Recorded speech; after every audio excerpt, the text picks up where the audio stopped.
And when I went up again to review it, I shed a couple of more tears. There were a lot of our buddies, both Vietnamese and Americans, who made the supreme sacrifice. So Vern and I are supposed to entertain you. We don't know where to begin, so we'll start at the beginning. We got underway from Subic Bay on 3 days' notice. We were supposed to have 10 days of upkeep. And 3 days into it, Sink Back Fleet sent us orders to get our fannies on the way and to head for Vietnam.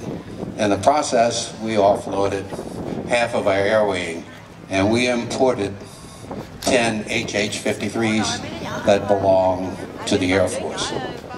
And I was hoping that we could get a few ops with those guys so they'd learn how to fly off and on a carrier, but it was not to be. I told Vern to suck it up. He wasn't going to get any practice out of those guys. And if anything wrong, it was always his fault.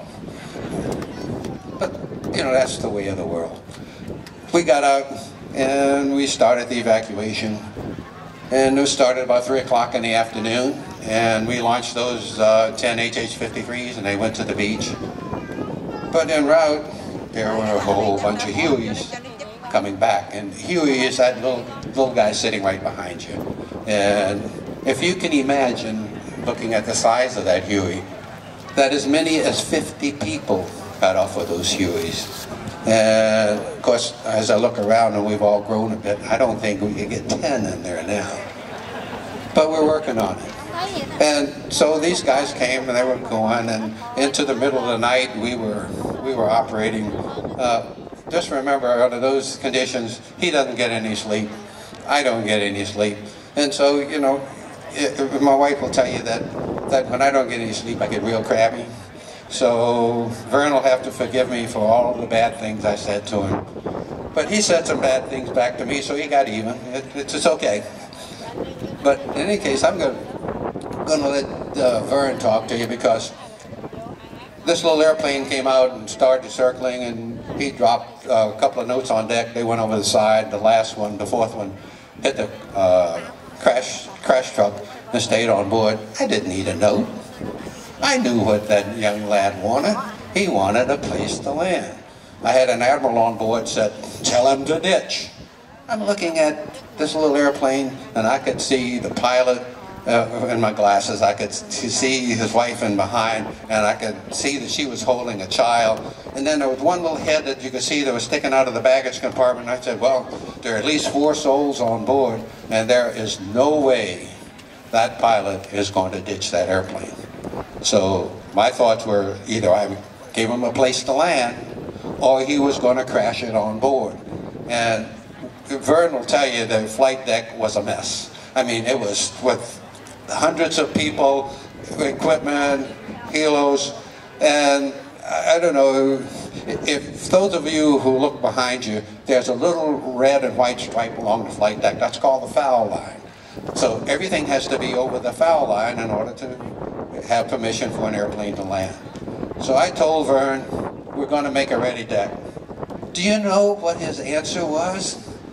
You got to be shitting me. And I said, Vern, you're going to make a ready deck, and I'm going to give you some help. I got on the ship's general announcing system, and I asked all of the people who weren't actually on watch to report to the flight deck to give Vern some assistance. So Vern had a 3,000-man wrecking crew to make it happen. So let him tell you what actually happened.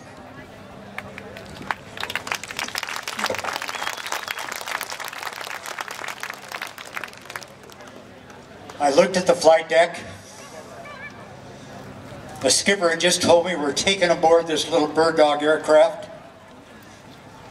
I whined. I said, Skipper, look at the flight deck. It was clobbered with people and helicopters. He said, Vern, make it so. Yes, sir. Yes, sir. My 3,000-man flight deck crew went to work. We cleared all the people in the helicopters on this side of the foul line. Skipper turned into the wind. We got 43 knots of wind right down the angle deck. I shined a green light at the little bird dog. Steady green light, meaning you're cleared to land. He made a couple of low passes looking at the deck. In his third pass, he touched down right where the Phantom is, back there on the foul line. He bounced once, rolled up this deck, and he was stopped right there, 100 feet short of the end of the angle deck. I had 150 men standing on the end of the angle deck, ready to grab him before he went over the side.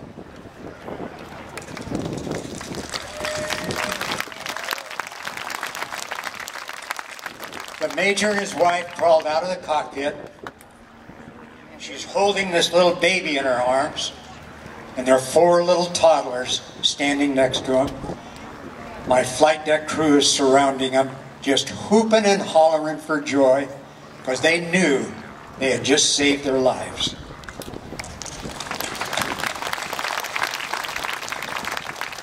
The last thing about this evolution, that was the most dangerous 30 hours on this flight deck that I'd ever seen on a carrier.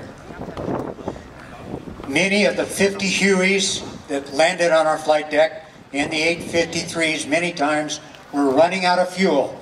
If one of those helicopters had run out of fuel and crashed on this flight deck, any number of people would have lost their lives.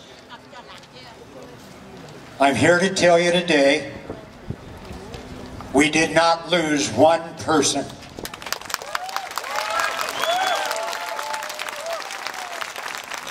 We had little kids running all over this flight deck and the hangar deck.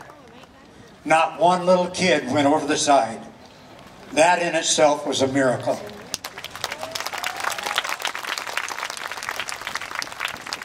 I may get fired for saying this, but I mean it with all my heart. God was with us that day. He was watching out for us. Vern didn't tell you that we have an expression. It said, God takes care of fools and aviators, and we both qualify. What he also didn't tell you was after we turned into the wind and got a ready deck, 8 more Hueys clobbered the deck before we could land the bird dog. And his question was, what do we do now? I said, same thing we did with the rest of them. Over the side they go. But in any case, ladies and gentlemen, it is my pleasure to be here. This is a wonderful occasion, and there's a lot of healing going on amongst both communities. And thank you very much for participating. I'm just damn glad I'm still alive to be here. Thank you very much.